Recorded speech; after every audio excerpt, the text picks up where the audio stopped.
이 시간 주시는 말씀 아모스서 2장 1절부터 16절까지 말씀입니다.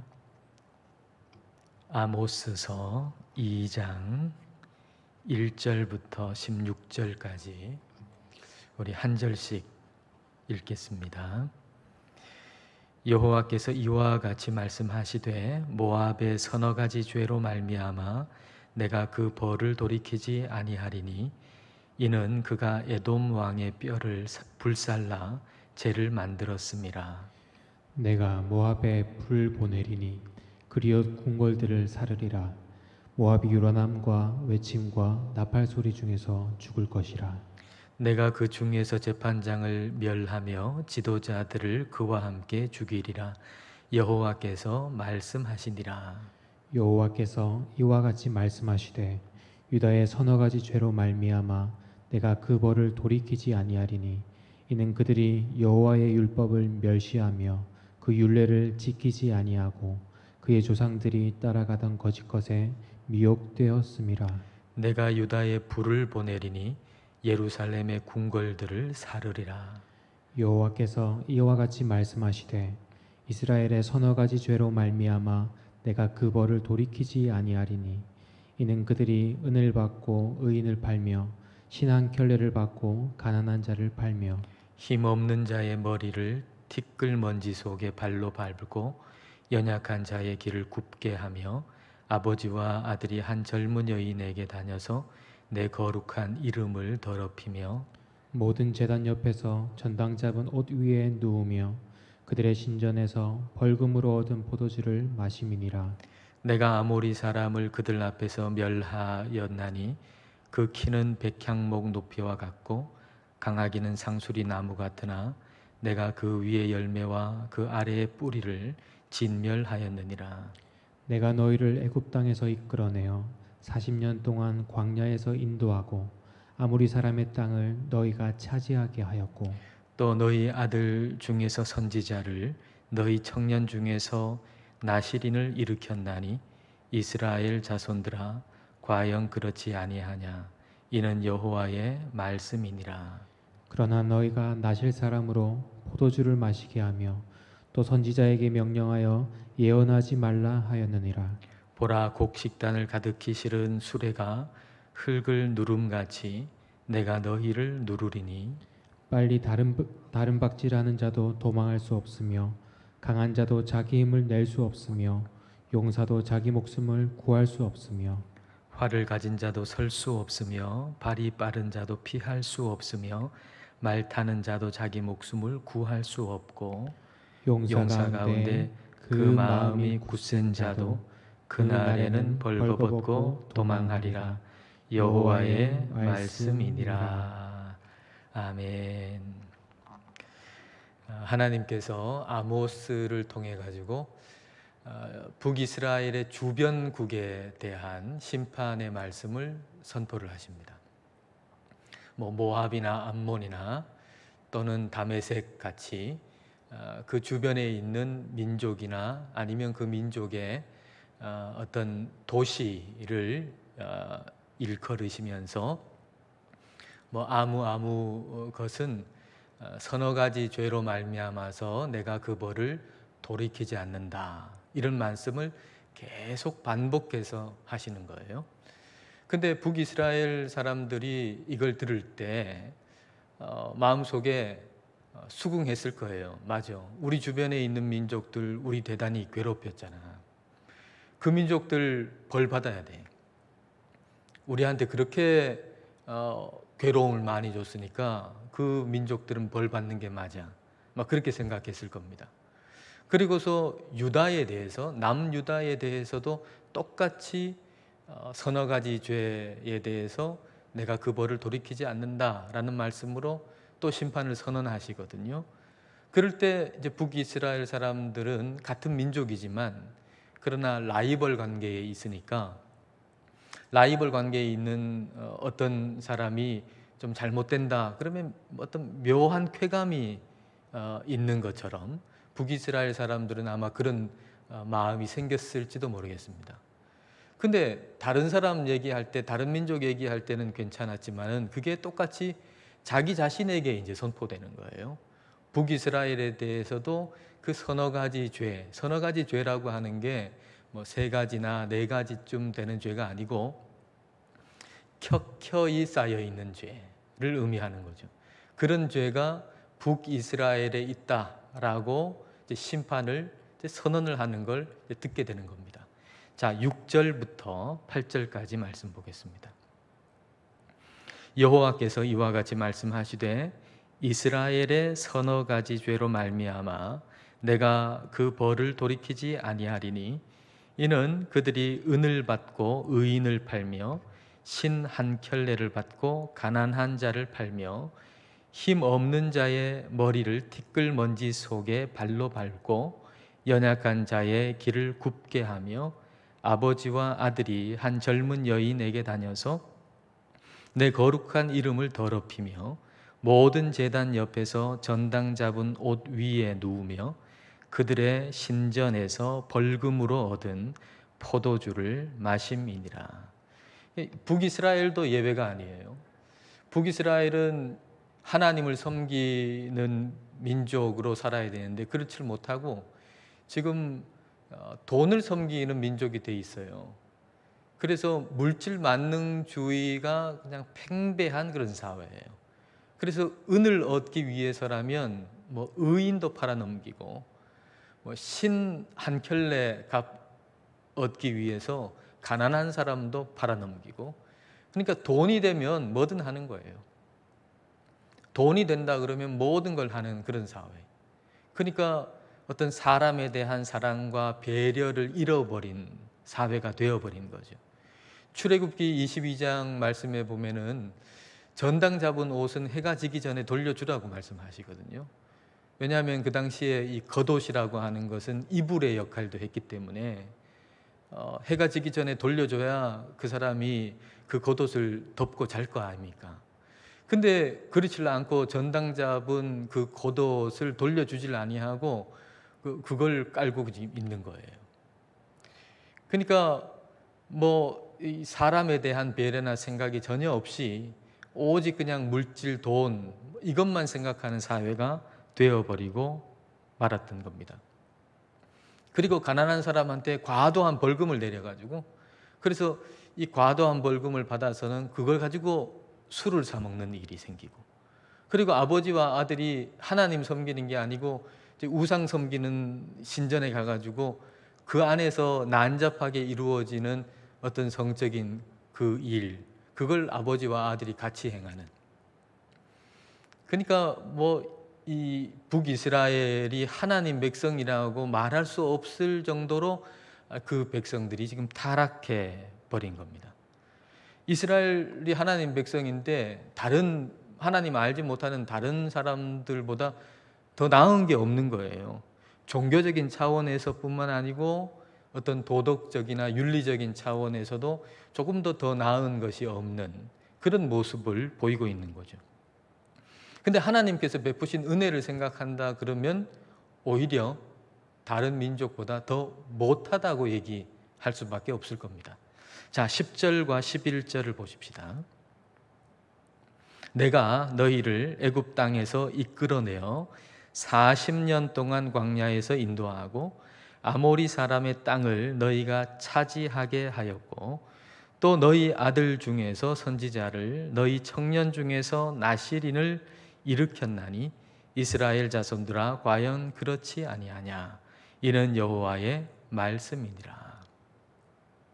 하나님께서 그 애굽에 종살이 하던 데서 건져내 주시고, 그리고 그 가나안 땅에 있는 족속들 쫓아내시고, 그리고 그 땅을 차지하고 그 땅에 살 수 있도록 그렇게 하나님이 은혜를 베풀어 주셨어요.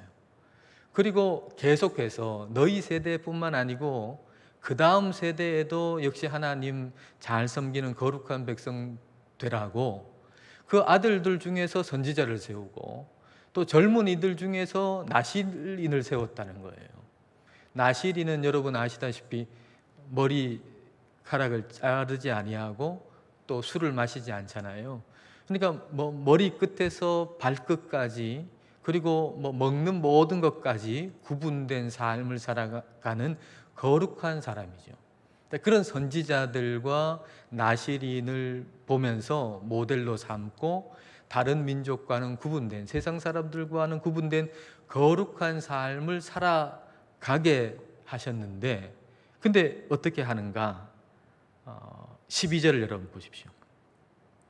그러나 너희가 나실 사람으로 포도주를 마시게 하며 또 선지자에게 명령하여 예언하지 말라 하였느니라. 하나님께서 세우신 나실인한테 포도주를 마시게 하는 거예요. 그리고 예언자, 선지자들한테는 예언하지 못하게 하는 거예요. 근데 그들을 아들들 중에서 세우시고 젊은 사람들 중에 세우셨잖아요. 그래서 그 다음 세대도 계속해서 하나님을 섬기는 백성으로 요 한 세대로만 끝나지 않고 그 다음 세대까지 계속 이어지도록 하나님이 그렇게 세우셨는데, 근데 그 주변 사람들이 또는 기성세대들이 그걸 못하게 하는 거예요. 뭐 그렇게 해가지고 못 산다, 이 세상. 이 세상 너 머리끝에서 발끝까지 먹는 것 하나까지 구분된 삶을 살면 너 회사 생활도 못하고 사회생활 못한다. 너 성공 못한다. 술도 한잔 해야지 하고 술도 권하고 하나님 말씀보다는 세상에 치우치게 만들고 그렇게 하는 모습을 지금 이스라엘 백성들이 보였다라는 얘기입니다. 그러니까 이스라엘 백성들이 이 세상 사람들하고 뭐 다를 게 뭐가 있는가 하는 거죠. 뭐가 더 나은 모습이 뭐가 있는가 하는 거예요. 여기서 우리가 한번 생각해 볼 것은 오늘 우리 그리스도인들이 세상 사람들보다 더 나은 것이 뭐가 있는가 하는 거예요.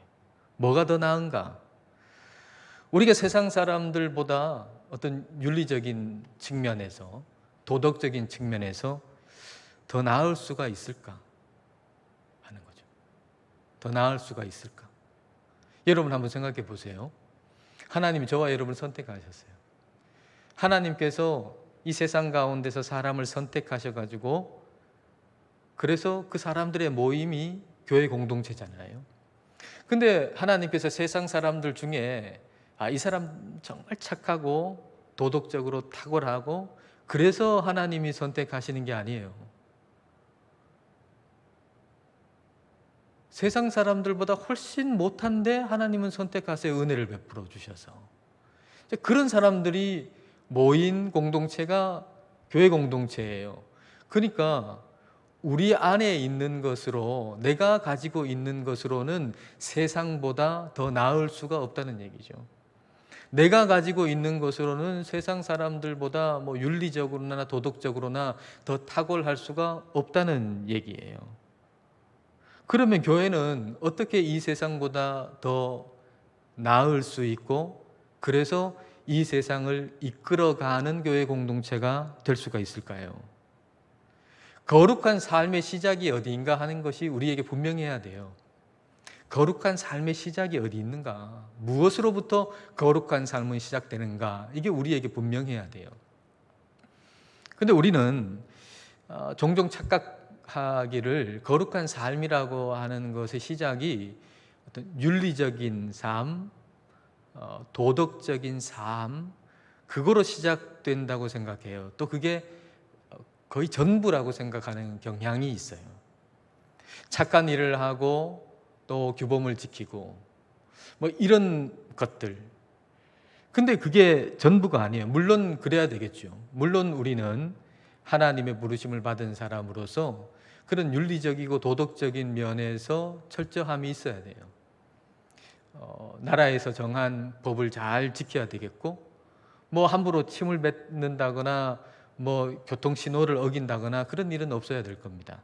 뭐 지금처럼 뭐 방역 수칙이 있는 뭐 그런 시대에 그 방역 수칙을 제대로 지키질 않아 가지고 뭐 주변 사람들을 불안하게 하는 일 같은 것이 있어서는 안 될 겁니다. 근데 그리스도인의 거룩성이라고 하는 것은 그런 어떤 윤리적이고 도덕적인 것으로부터 시작되는 게 아닙니다. 우리의 거룩성은 어디서 시작되는가 하면 그건 은혜의 탁월성에서 시작합니다.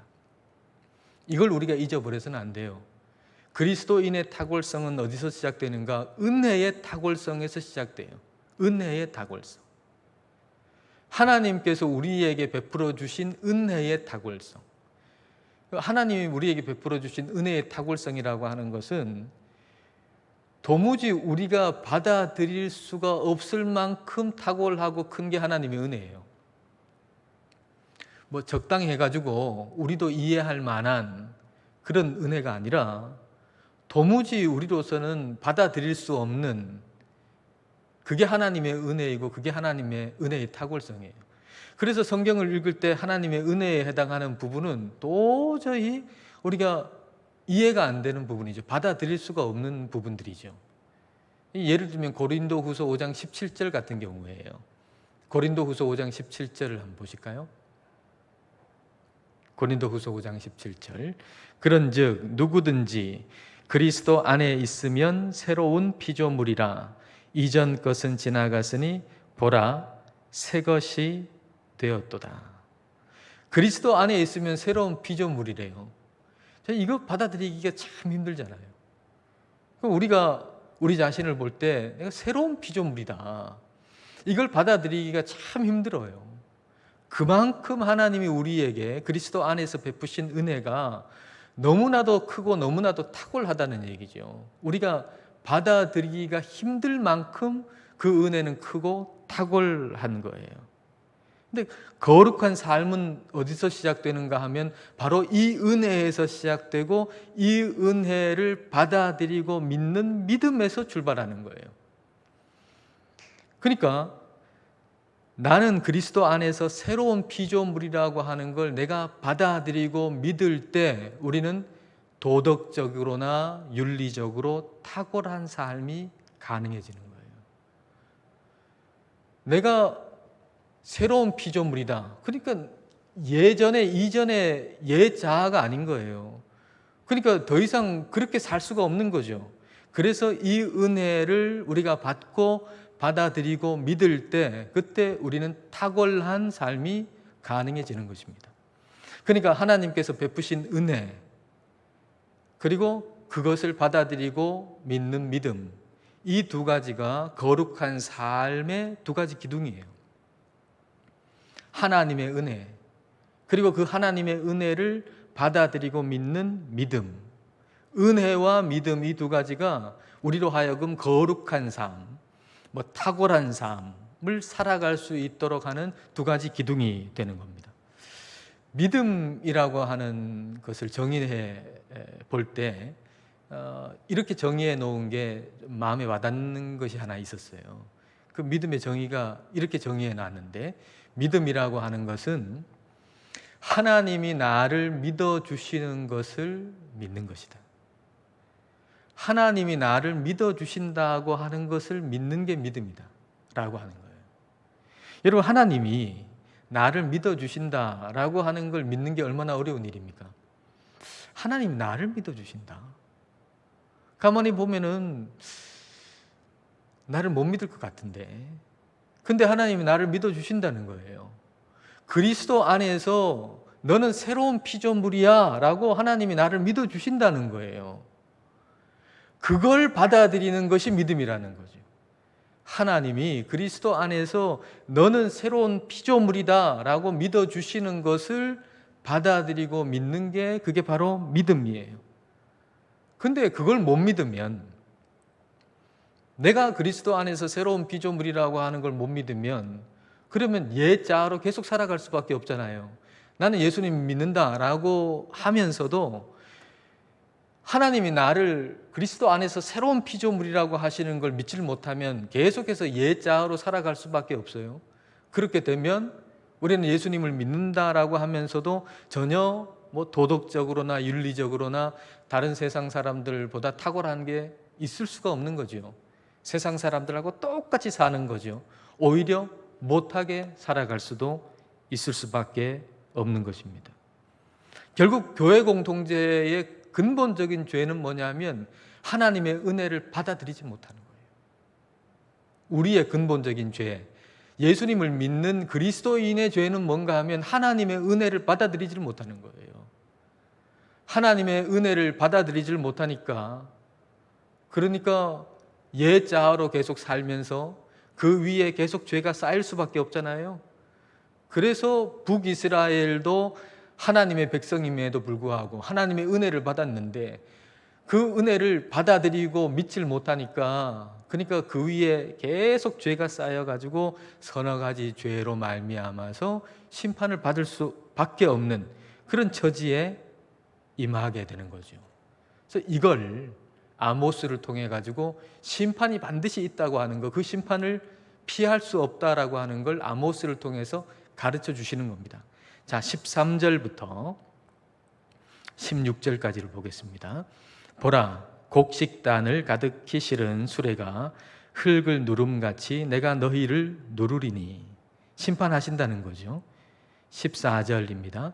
빨리 다름박질하는 자도 도망할 수 없으며 강한 자도 자기 힘을 낼 수 없으며 용사도 자기 목숨을 구할 수 없으며 활을 가진 자도 설 수 없으며 발이 빠른 자도 피할 수 없으며 말 타는 자도 자기 목숨을 구할 수 없고 용사 가운데 그 마음이 굳센 자도 그 날에는 벌거벗고 도망하리라. 여호와의 말씀이니라. 하나님께서 이스라엘 백성들을 누르신다. 마치 짐을 실은 수레가 진흙을 누르는 것처럼 누르신다. 심판하신다. 근데 그 심판을 벗어날 수 있는 사람은 아무도 없다라는 얘기를 하시는 겁니다. 죄에 대한 하나님의 심판이 있고 그 심판을 벗어날 수 있는 사람은 없다라는 얘기를 지금 하고 계신 거예요. 그러므로 더 늦기 전에 회개해라, 그 말이죠. 심판이 시작되면 그 심판을 벗어날 사람은 없다. 그러므로 때가 늦기 전에, 그 심판이 행해지기 전에 지금 회개해라, 그 말씀입니다. 회개라고 하는 것은 잘못했습니다 그렇게 얘기하는 게 아니죠. 회개한다라고 하는 것은 그냥 뉘우침에 눈물을 한 번쯤 흘리는 것도 아니지요. 회개라고 하는 것은 돌아서는 거예요. 하나님께로 돌아서는 거예요. 돌아선다는 것은 돌아서기 전까지 가졌던 내가 좋아하던 거, 내가 가치 있게 여긴다라고 하는 걸 버리는 걸 의미해요. 그러니까 그게 얼마나 힘든 것이겠어요. 그동안 내가 가치 있다고 여기는 거, 내가 즐겁게 여긴 거, 그걸 버린다고 하는 거. 그거는 상당한 값을 지불하는 거잖아요. 내가 좋아하던 거를 그걸 다 버려야 되니까 상당한 값을 지불하는 거예요. 그러니까 주님께로 돌이킨다고 하는 것은 주님께로 돌이켜서 살아가는데 합당한 정당한 값을 지불한다는 얘기입니다. 하나님의 사람으로 살아가기에 정당한 값을 지불한다는 얘기예요. 만약에 하나님의 사람으로 사는데 이것도 붙잡고 저것도 붙잡고 다 해도 괜찮고 그냥 조금 헐값 몇 푼 정도 내고 귀한 것 이거 얻을 수 있다. 하나님 사람으로 사는 이 귀한 것 헐값으로 살 수 있다라고 한다면 그건 아마 사기꾼일 겁니다. 그렇게 얘기하는 사람이 있다면. 여러분 사기 당해 보신 적 있으십니까? 한 달쯤 전에 제가 사기를 당했습니다. 제 아내가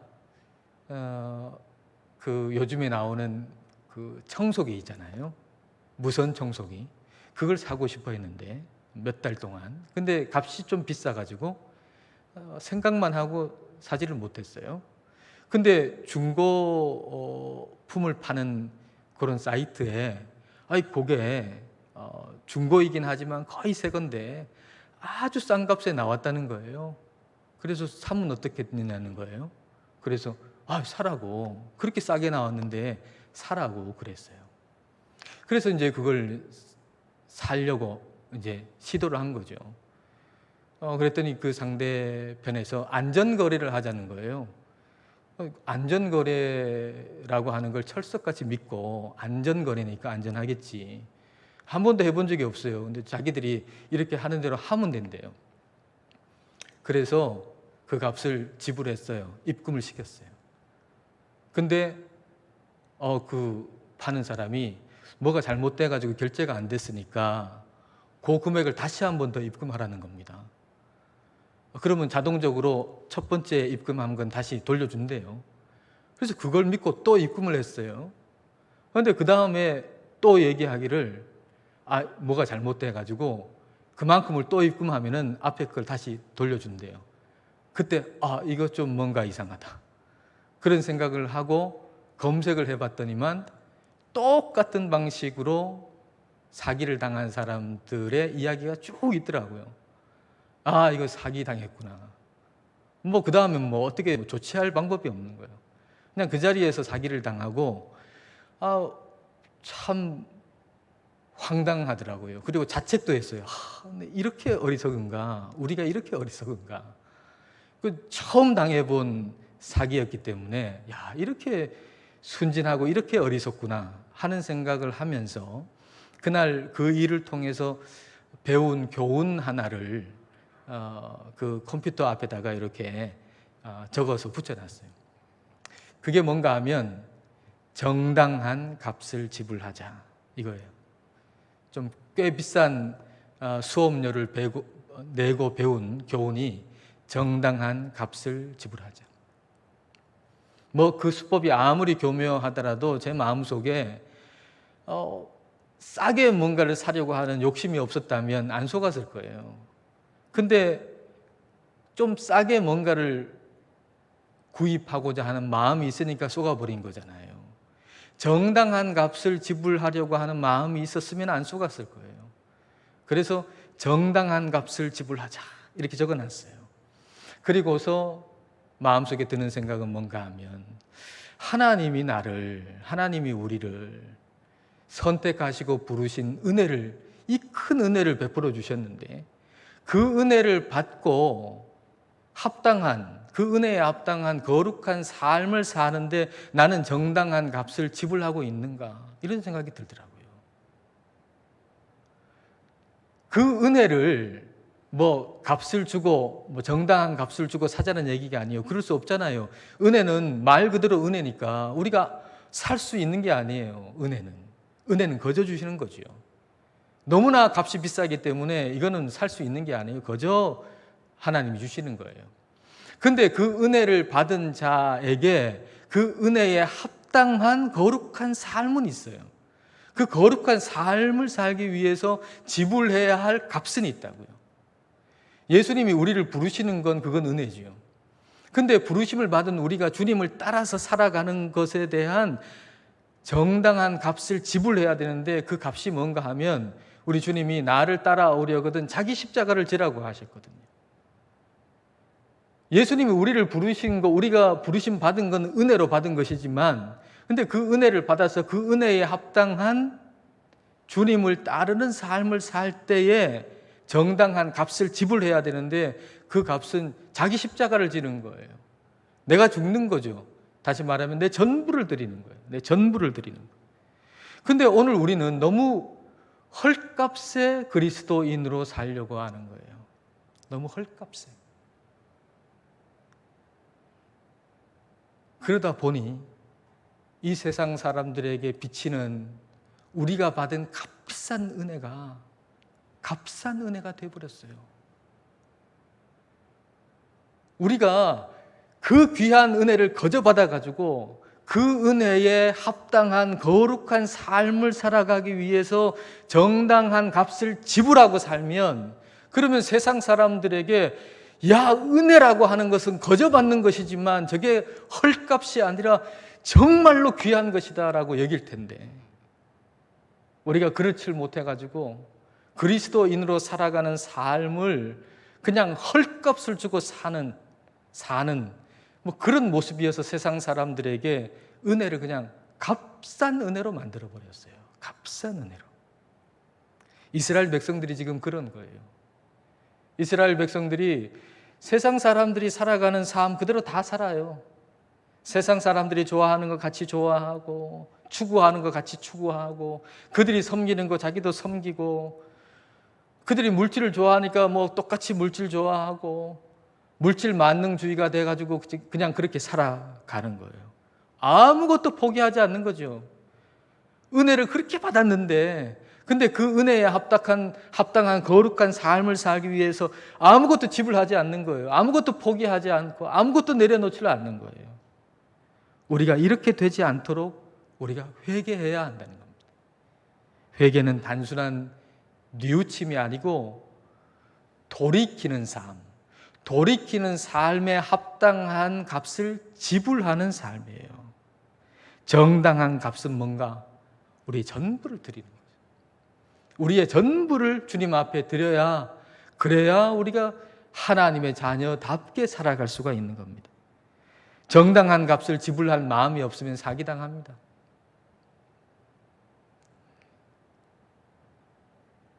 돈을 사기당하면 물질적인 손해가 따르겠지만, 영혼이 사기를 당하면 이건 정말 끝입니다.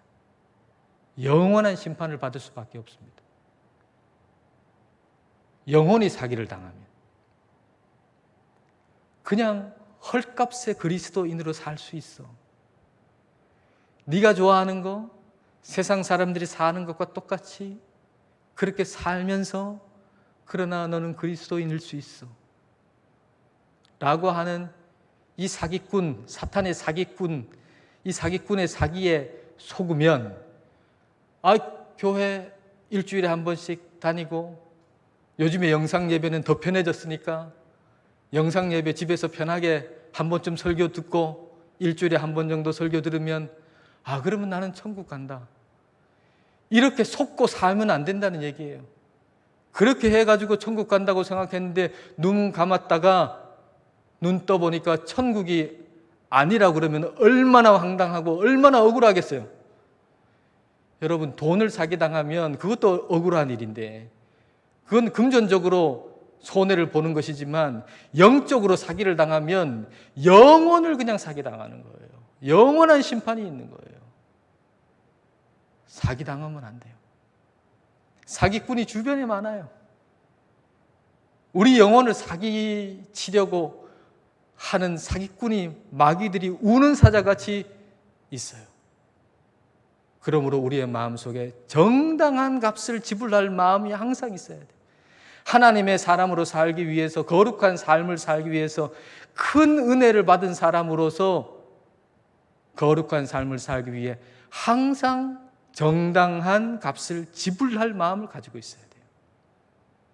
저와 여러분이 그렇게 정당한 값을 지불할 마음을 가지고서 하루하루 그리스도인으로, 참된 믿음의 사람으로 살아가는 우리 모두가 다 되시기를 주님의 이름으로 축복합니다.